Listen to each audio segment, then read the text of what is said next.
ఒక వ్యక్తికి ముగ్గురు కొడుకులు ఉంటారు. ఒక కొడుకు సాఫ్ట్వేర్ ఇంజనీర్, రెండో కొడుకు పీడియాట్రిక్ డాక్టర్, మూడో కొడుకు మాత్రం ఖాళీగా తిరుగుతూ ఉండేవాడు.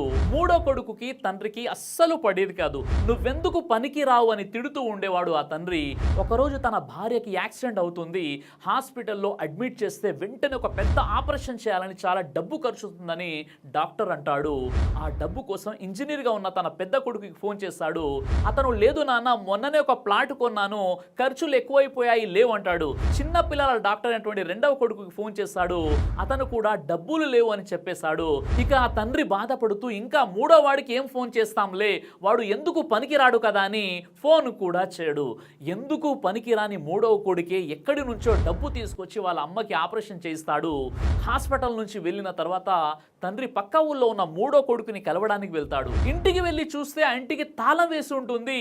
పక్కన అదే ఇంట్లో ఉంటాడు. తండ్రి వెళ్ళి ఏమైందిరా అని అడగగానే కోడలు ఏం లేదు మామగారు, మొన్న అత్తయ్య ఆపరేషన్కి డబ్బులు అవసరం అయితే నీ కొడుకు ఇల్లు అమ్మేసి డబ్బు తీసుకొచ్చి అత్తయ్యకి ఆపరేషన్ చేయించాడు, కాబట్టి మేము ఇప్పుడు అద్దె ఇంట్లో ఉంటున్నామని కోడలు అంటుంది.